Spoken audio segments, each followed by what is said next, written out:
На абхазском телевидении стартует цикл передач, основанный на материалах Контрольной палаты, которая осуществляет финансовую проверку расходования средств республиканского бюджета. Мы взяли за основу результаты проверки, пообщались со всеми сторонами, предоставили каждому возможность высказаться, проследили за материалами, направленными в Генеральную прокуратуру, и постарались узнать, на какой стадии рассмотрения они находятся. В первой передаче мы пройдем по следам проверки Контрольной палаты в Министерстве здравоохранения и на предприятии РУП «Абхазмед».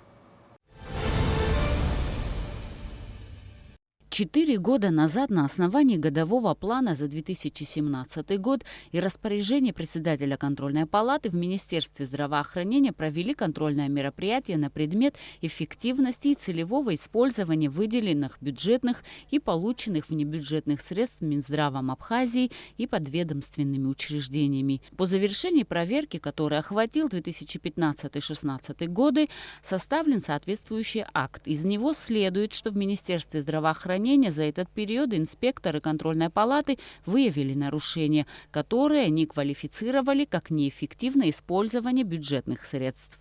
Так, в 2015 году Минздрав приобрел оборудование у медицинского учреждения ООО «Савитар» на сумму 40 миллионов 700 тысяч рублей. Денежные средства в размере 32 миллионов 700 тысяч рублей были перечислены за счет средств бюджета. Оставшаяся сумма 8 миллионов рублей за счет резервного фонда президента. Мы у себя пишем, что это оборудование было бывшим в употреблении.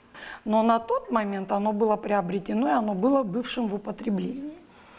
Тогда мы с юристом, который участвовал в контрольном мероприятии, у нас специалист наш Агумала Вова, мы проводили сравнительный анализ. По данным мы изучали в интернете, там оборудование, сколько может стоить такое же, да, и на определенные виды. Сейчас я не могу сказать, что на все единицы мы проводили сравнительный анализ, но на какие-то виды оборудования мы пришли к выводу, что оно могло быть в разы дешевле приобретено, но новое. Вот, например, у нас тут центрифуга лабораторная, да, мы пишем. Цена по акту, которое было приобретено, да, от 17 мая 2016 года, 388 тысяч. А цена у поставщика 53 тысячи. Вот такие моменты. И вот мы вот так провели сравнительный анализ и вышли на определенную сумму по некоторым единицам. И по нашим вот этим там 11 единиц разница у нас вышла в 4 миллиона. Грубо говоря, да, что можно было сэкономить эти деньги по этому приобретенному оборудованию. В 2016 году было распоряжение президента Республики Абхазия о выделении денежных средств из резервного фонда президента Минздраву в размере 11 миллионов 700 тысяч рублей для приобретения медицинского оборудования магнитно-резонансного томографа МРТ. В данной сделке продавцом выступила фирма ООО «Лира». Аппарат МРТ Магитон Сименс, вот так он назывался, в сборе стоимостью 11 миллионов 700 тысяч рублей. Оборудование, значит, хранилось у продавца же Лира. В 2017 году был произведен акт приема передачи, согласно которому Лира передала Минздраву в лице начальника управления информационных технологий Бжаня, там есть этот сотрудник, у которого мы брали потом же объяснительную, где он нам указывал, что они бы приобрели, привезли и расположили на территории республиканской больницы демонтированное оборудование МРТ. Но на момент контрольного мероприятия мы когда проверяли, оно не было использовано, и оно там у них находилось на хранении. Наше контрольное мероприятие завершилось. Мы просто написали, что это МРТ-оборудование находится на территории, и его не эксплуатируют, оно не установлено. И мы написали на тот момент, что денежные средства неэффективно использованы. Но что я хочу вам сказать, что отсутствовали документы о техническом состоянии оборудования. Мы его запрашивали, но они нам не были представлены на тот момент. То есть документально тоже отсутствовали такие документы, которые нам, ну, определенный вывод мы могли бы сделать, что оно соответствует техническому своему требованию или нет, и в каком оно состоянии находится на тот момент, рабочее, нерабочее и так далее. За комментариями мы обратились к Анзору Гову, который в то время занимал должность министра здравоохранения республики. По его словам, он ознакомлен с материалами контрольной палаты. Экс-министр рассказал, что в тот период в республиканской больнице Сухума сложилась непростая ситуация из-за отсутствия необходимого оборудования для диагностики больных, а в Савитаре оборудование было. Поэтому пациентов на обследование приходилось отправлять туда. Но это вызывало ряд неудобств. При перевозке больным иногда становилось хуже. Как отмечает бывший министр, врачебное сообщество не раз обращалось к нему с просьбой выкупить все оборудование у Савитара. Вы, наверное, знакомы с выводами контрольной палаты. У них в выводах оказалось несколько миллионов неэффективного, да, использования бюджетных средств. да. Вы согласны с таким выводом? Как вообще все это? Ну, я вам скажу, согласен, это решаю не я, а решают органы, которые соответствуют своим назначениям. Вообще государство имеет право в целях сохранения здоровья граждан и полноценного обследования закупать то или иное оборудование. Тогда была назначена экспертная комиссия, в которую мы не входили. Это была оценочная служба официальная, которая была приглашена для оценки этого оборудования. Они оценили с учетом амортизационных отчислений всех дел, то есть в строгом соответствии с законодательством. С учетом амортизационных отчислений все было сделано. На тот момент этот акт лег в основу заседания Кабинета министров, которое решило, что это оборудование купить надо.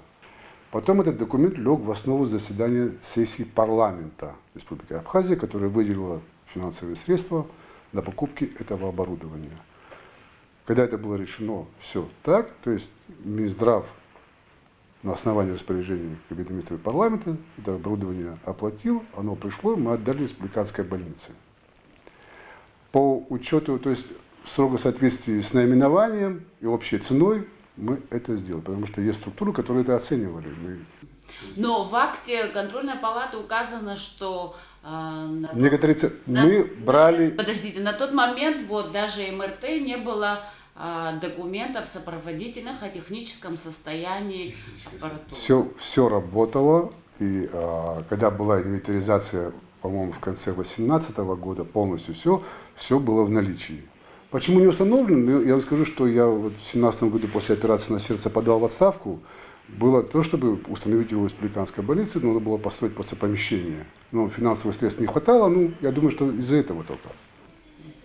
Ну, в контрольной палате, вот в акте опять-таки указано, что на тот момент, когда приобретали вот всю аппаратуру, на тот момент вот даже можно новую купить, такую же, в разы дешевле. Я знаю, но вот акт, по которому мы брали его, он был, там цены были установлены те, которые было оценочной комиссией с учетом амортизационных отчислений.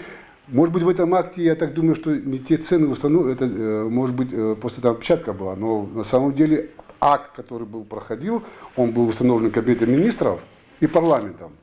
И на основании этого акта было куплено все это. Не вот этого последнего, а там акт настоящий был, который был со всеми отчислениями, амортизационными, износом, все было учтено тогда. Мне пришло распоряжение, которое я должен был, решение было правительства и парламента. Я не думаю, что там сидели, я своих коллег очень уважаю, и, знаете, я думаю, что в тот момент, я думаю, что эта мера была, думаю, оправдана, потому что люди действительно без медицинской помощи оставались и без диагностики. Так его же так и не установили. По МРТ вы говорите? Да, по МРТ. Все остальное стоит и работает. Все деньги, которые были спущены, они по целевому образу пришли, и по списку все было приобретено и установлено все. По данным аудиторов контрольной палаты, на момент подписания акта проверки возражений по изложенным в материале фактам от должностных лиц объекта контроля, в данном случае Минздрава, не поступало. В конце апреля был сформирован акт, по результатам которого был подготовлен отчет. Отчет был представлен 8 июня 2017 года на коллегию, где был утвержден и было принято решение направить данный отчет парламент Республики Абхазия, информационное письмо президенту Республики Абхазия, информационное письмо премьер-министру. Также был сформировано представление на имя министра здравоохранения, где указывалось незамедлительно решить вопрос о эффективном использовании приобретенного в 2016 году дорогостоящего медицинского оборудования, магнитно-резонансного томографа компании Siemens стоимостью 11 миллионов 700 тысяч рублей. Данный факт нарушения мы квалифицировали в отчете как неэффективное использование выделенных бюджетных средств. Через месяц мы получили с Министерства здравоохранения ответ на наше представление, где указывались принятые меры и планируемые мероприятия по устранению тех или иных нарушений. Но о перспективе МРТ в этом ответе ничего сказано не было. Материалы данной проверки парламентом были направлены в Генеральную прокуратуру на тот момент действующим депутатом парламента Республики Абхазия Асланом Георгиевичем Бжани.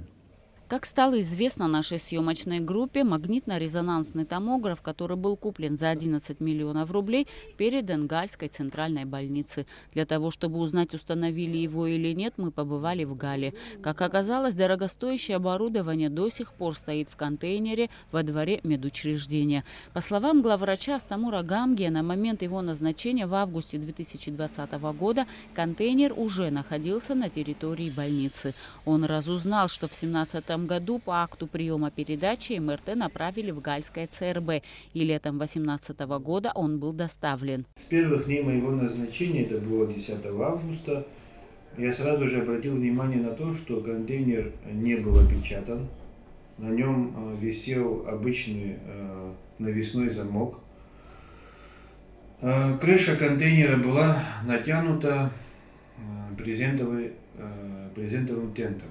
Я впоследствии дал указание, чтобы крышу накрыли профнастилом для более надежной сохранности, так как брезентовый тент пропускал воду, то есть капельки воды просачивались сквозь данный брезент.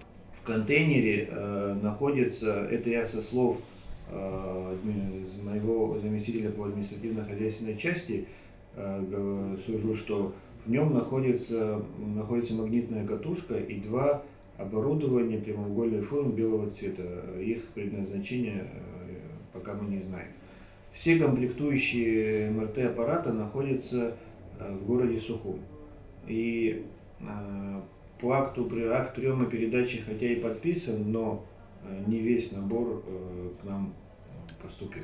Как удалось выяснить, аппарат МРТ не введен в эксплуатацию, потому что не было специального помещения под него. Значительно позже, когда выделили финансовые средства, началось строительство, но работы не завершены. На сегодняшний день в этом помещении временно расположили ковид-госпиталь, но как только ситуация с пандемией уляжется, строительство помещения под МРТ возобновят, утверждает главврач. Те условия, которые я увидел, когда приехал на данную должность, они оставляли желать лучшего. Вот. И постарался хотя бы просто крышу сделать, чтобы элементарно прямые воздействия дождя не влияли пагубно на те оборудования, которые находятся в контейнере.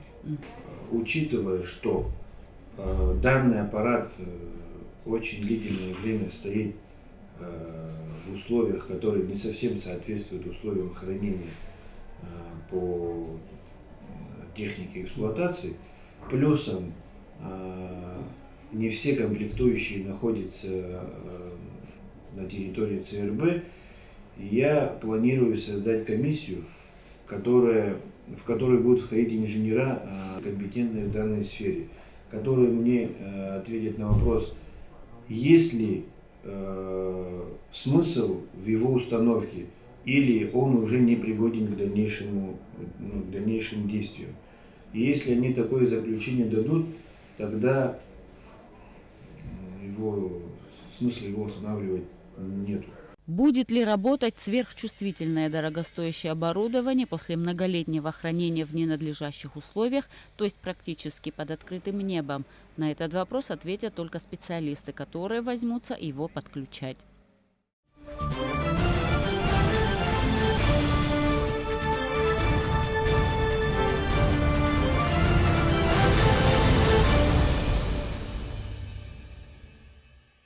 В целях проверки эффективности и целевого использования выделенных бюджетных и полученных внебюджетных средств Министерством сельского хозяйства и контроля за использованием государственной собственности Контрольная палата провела выборочную проверку финансово-хозяйственной деятельности подведомственной Минсельхозу организации на объекте Республиканское унитарное предприятие «Абхазмет».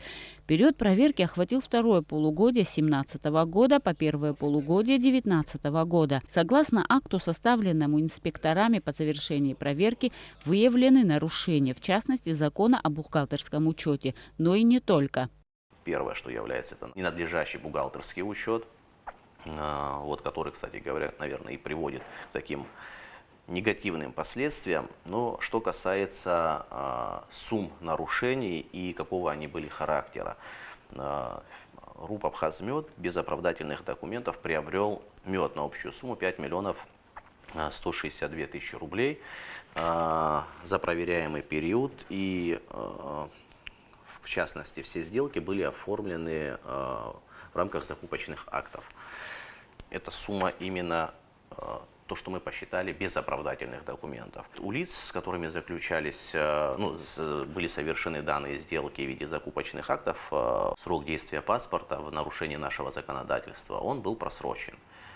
Либо и были еще ряд таких моментов, когда вообще паспортные данные полностью или частично отсутствовали. Соответственно, такие моменты мы не можем засчитать как в учет, как те документы, которые оправдывают расходование средств. Общее количество приобретенного меда у сельхозпроизводителей сорта каштан в основном, как согласно документам, что было, оно приобретено было в количестве 32 250 килограмм, то есть более 32 тонн и по цене 300 рублей. При этом, что следует отметить, на тот момент действовал приказ Министерства сельского хозяйства, в котором были определены стоимости закупки 1 килограмма меда по соответствующим сортам.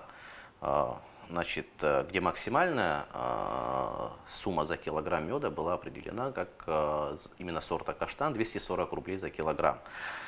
При этом те денежные средства, которые были выделены Республиканскому унитарному предприятию именно на закуп меда, это 10 миллионов рублей, значит, они были израсходованы именно таким образом, что предприятие закупало по 300 рублей за килограмм.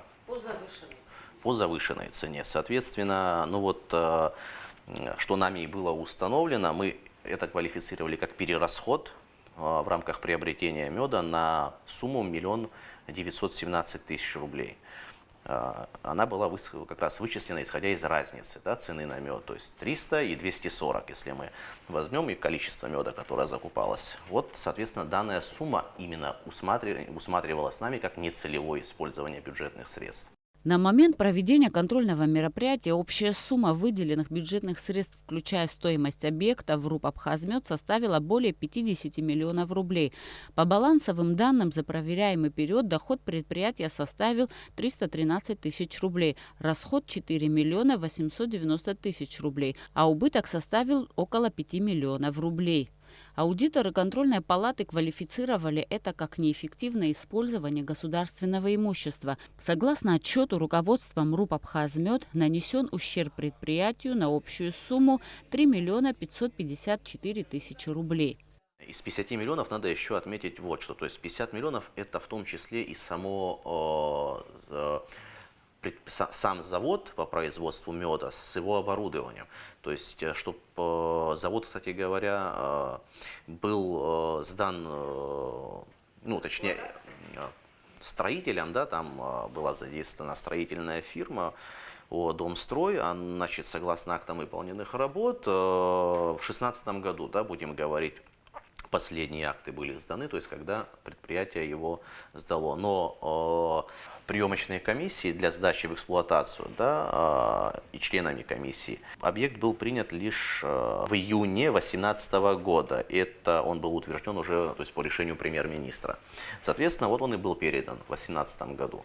Общая сумма, вот поэтому она говорится, что 50 миллионов, но из сумм, которые выделены на приобретение меда, это чуть более 13 миллионов рублей. То, что именно ущерб был нанесен на общую сумму 3 миллиона 554 тысячи 300 рублей. Согласно акту, причиной приобретения недоброкачественного меда, как со слов директора предприятия, так и на основании его письма премьер-министру, министру сельского хозяйства, является неподготовленность лаборатории для исследования меда на предприятии «Абхазмед». Несмотря на данный факт, имело место закуп меда в нарушении правил приемки и методов испытаний, установленных по ГОСТу. Таким образом, да, вот за проверяемый период был нанесен, мы считаем, ущерб, да, предприятию в сумме 1 110 000. Именно в части того, что приобретался недоброкачественный мед в нарушении тех самых требований, которые определил собственник по закупу данного меда. Мы уже отметили, что мед покупался по 300 рублей за килограмм. Но он в разный период. Там были закупы и по 240 рублей, то есть согласно установленным Министерством сельского хозяйства ценам, да, закупочным, которые были определены приказом. Вот. Но в свою очередь предприятие продавало как мед уже в виде готового продукта, как расфасованные в стеклянную тару, это банки по 380 грамм, так и мед как сырье, да, то есть в куботейнерах. Это вот то, в чем хранится мед. Значит, был такой момент, когда предприятие совершило сделку с аффилированным лицом, аффилированное, значит, и продало мед по стоимости 120 рублей за килограмм. При том, что да, мы отмечаем, что закупочная цена 240 рублей за килограмм. Соответственно, предприятие не получило, да, 480 тысяч рублей. Закуплено было 4 тонны меда. Ну, соответственно, мы тоже это квалифицировали как ущерб, нанесенный предприятию руководством. В 2017 году был взят займ на выплату заработной платы охранникам и своим сотрудникам. Контрольная палата классифицирует нарушение как нарушение бухгалтерского учета и нарушение указа президента о наличном денежном обращении. То бишь, как это характеризовать, не были полученные средства в бухгалтерском счете не отражены никак движения. То бишь, поступления не было ни на расчетный счет в банке, ни в кассу предприятия. То бишь, нарушение получается прямое указа президента. Введение учета – это большая проблема вообще. С нашей работой мы сталкиваемся вообще учета в стране. И поэтому по РУПу «Абхазмед» нами была проведена инвентаризация в присутствии руководителя. Хочу отметить то, что сырье, мед, то бишь складированный в контейнерах, когда идет фасовка, да, получается, сырье переводится в готовую продукцию на ленте. Тем самым от учета движения сырья, перевод его в реализационный, да, вид, в тары, никак не прослеживается по документам, то бишь должно быть там в килограммах такого-то сорта, никак не сортируется. Просто вот фактически мы видим вот наличие готовой продукции в таре, да, он делится по банкам, по размерности и сырья складировано. При этом учета нет движения, и нами невозможно было как-то сличить движение. Всего инвентаризацией было выявлено, что на складе примерно, потому что мы не могли именно точно сказать до рубля, складированный мед, как сырье, так и в таре, составляет примерно 32 тысяч с половиной тонн. По завершении проверки конечным итогом стало подписание акта с директором РУП «Абхазмед» Дауром Тугуш. Ему были предоставлены 5 рабочих дней для ознакомления с документом с возможностью при необходимости направить инспекторам контрольной палаты свои объяснения. По словам инспекторов, директор «Абхазмеда» озвучил их, но они не смогли принять в качестве оправдания совершенных незаконных действий. Съемочная группа, конечно же, связалась с директором предприятия Дауром Тугуш для того, чтобы узнать и его аргументы. Что я могу сказать? Во-первых, я знакомился, но почти с большинством пунктов я, конечно, был не согласен, но я подписал это, потому что вся вина, я последним оказываюсь виноватым во всем. Хотя все это дело, все эти финансовые расходы, они проходили без моего участия. Абсолютно. Я не имел никакого отношения к денежным средствам, которые выделялись на стройку, на закуп и все остальное. На меня просто сваливали. Вот мы построили, а ты дальше занимайся. Вот.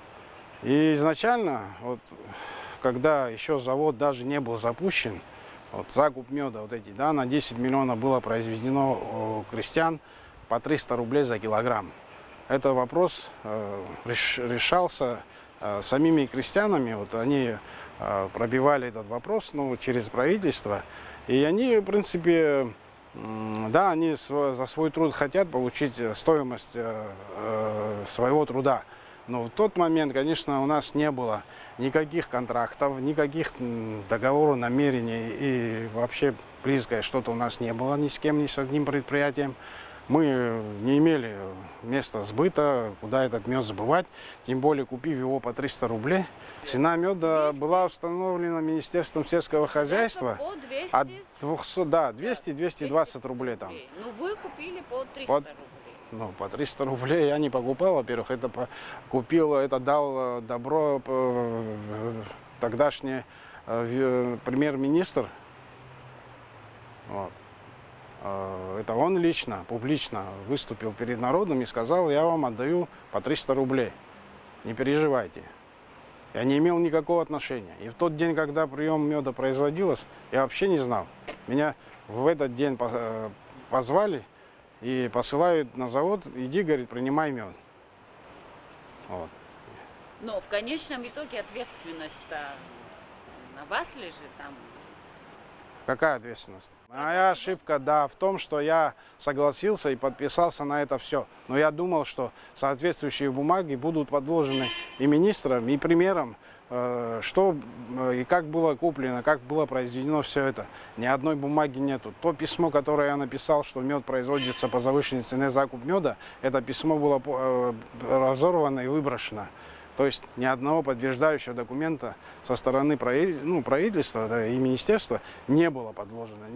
Я оказался крайним, потому что я на свое имя принял это количество меда, и деньги фактически через мое предприятие прошло. Но это не значит, что я сам это самовольно все решил. Это правительство решило так. Я при чем там? Я просто исполнял их поручения. Об этом я могу доказать в любое время. И в прокуратуре лежат бумаги в письменном виде, подтверждающие крестьянами, самими же пчеловодами, которые единогласно подтверждают, как все происходило. Меня никто не спросил, в каком виде и как я должен этот процесс проводить. Я знаю, что так нельзя принимать мед. Мы лабораторию там построили, но она у нас не работала, не функционировала. Завод еще не был запущен. А навалили туда меда. Я когда начал делать браковку, мне сказали: твое какое дело? Нам разрешили мед сюда сдать. И все. Я принял. Ведома, да. что ли? А? Без вашего ведома они все туда... Нет, я-то там находился, но мне не было позволено даже сделать, даже просто чисто визуальный анализ даже сделать. Я не мог этого сделать. Потому что сказали: вот нам выделены деньги, и мы сдаем мед, и все. Когда сдавали, не весь мед был прокисший. Там частично был прокисший мед, но остальные меда тоже были на грани. Вот, то есть через какое-то время я знал, что они будут, то есть они станут некачественными, да, не подлежащими ГОСТу. И я все время подходил и просил, чтобы дали мне возможность реализовать мед по той цене, которая она будет запрошена, да, вот, по какой цене его возможно продать. Либо весь мед ждет участь одна только. То есть полностью на списание пойдет весь мед. Я говорю, дайте мне возможность реализовать хотя бы какую-то часть денег вернуть на предприятие, чтобы у меня были оборотные средства, чтобы я мог зарплату людям дать, налоги заплатить и еще какие-то деньги, чтобы я мог поехать куда-то или с кем-то где-то обсудить вопросы реализации и прочие дела. Я совершенно без рубля остаюсь на этом предприятии с того момента. Я от безысходности продал 4 тонны меда по 120 рублей. А мне потом говорят, зачем ты продал меньше, чем положено. Вот. Ну, я говорю, а что мне делать? Людям зарплату, чем я буду давать? Я и так со своего кармана оплачиваю предприятие деньги. То есть охранникам, бухгалтерам я оплачиваю со своего кармана. И вот по сей день я оплачиваю это все. Понимаете? Вот. Был Ганба, Валерий Рамшихович был, министром был Какаля, Амиран Георгиевич. В преддверии вот этого нашей встречи, буквально на днях, я получил заключение государственного стандарта нашего здесь республиканского. Из 5 образцов ни один образец не прошел ГОСТ. То есть мед, почти большая половина меда уже пришла в непригодность. То есть его, да, куда-то, может быть, и можно его использовать, но не на реализацию. Мы обычно экспортируем мед в Российскую Федерацию, мы его не сможем уже продать. Зря потратили деньги на приобретение такого меда. Да, Неэффективное использование бюджетных средств. Ну, это получается так, да. Но это не я решил.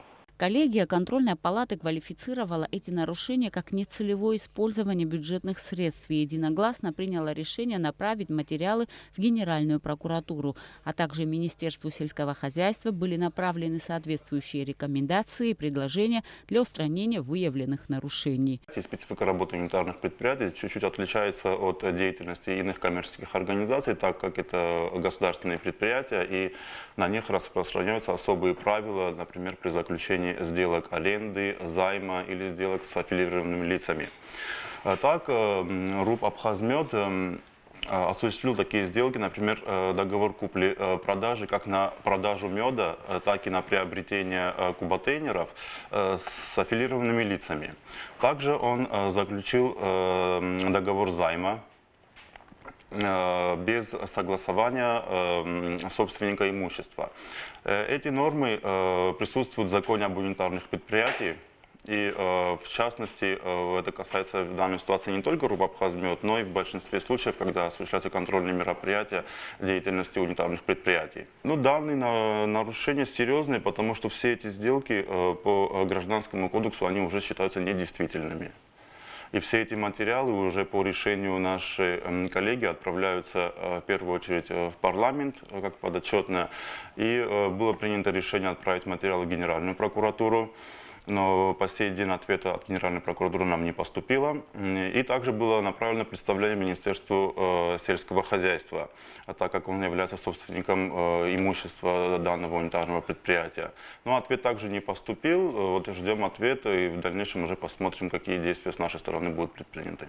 Мы обратились в Генеральную прокуратуру и узнали, на какой стадии рассмотрения находятся материалы. Материал, поступивший из контрольной палаты, проверка эффективности целевого использования выделенных бюджетных средств и полученных внебюджетных средств Министерством сельского хозяйства Республики Абхазия, контроль за использованием государственной собственности, поступлением и использованием средств от распоряжения и управления государственной собственностью, в том числе выборочная проверка финансово-хозяйственной деятельности подведомственных организаций на объекте РУП «Абхазмед», проверяемый период второе полугодие 2015 2017 года и первое полугодие 2019 года находится в производстве Управления по надзору за соблюдением законодательства Республики Абхазия, Генеральной прокуратуры Республики Абхазия на стадии завершения. По указанию Генерального прокурора Республики Абхазия проводится изучение всех материалов, поступивших из Контрольной палаты Республики Абхазия за период с 2014 по 2020 годы, в том числе и материалы проверки по акту Контрольной палаты Республики Абхазия 28 апреля 2017 года по результатам контрольного мероприятия «Проверка эффективности целевого использования выделенных бюджетных и полученных небюджетных средств Министерством здравоохранения Республики Абхазия и подведомственными учреждениями». Стоит отметить, что Контрольная палата Абхазии – это высший орган финансового контроля, подотчетный парламенту республики. Главная задача Контрольной палаты – выявить, как расходуются средства республиканского бюджета и то, как организации управляют госимуществом, то есть проверка собственности, которая закреплена за тем или иным ведомством или передана в оперативное управление республиканскому унитарному предприятию. Коллегия Контрольной палаты, куда входит председатель, заместитель и 3 аудитора, в рамках законодательства утверждает годовой план работы. На этом основании выстраиваются все контрольные мероприятия. Проверка дает руководителю объекта исправить слабые места, получать своего рода план действий для налаживания работы в объекте в соответствии с законодательством Республики Абхазия.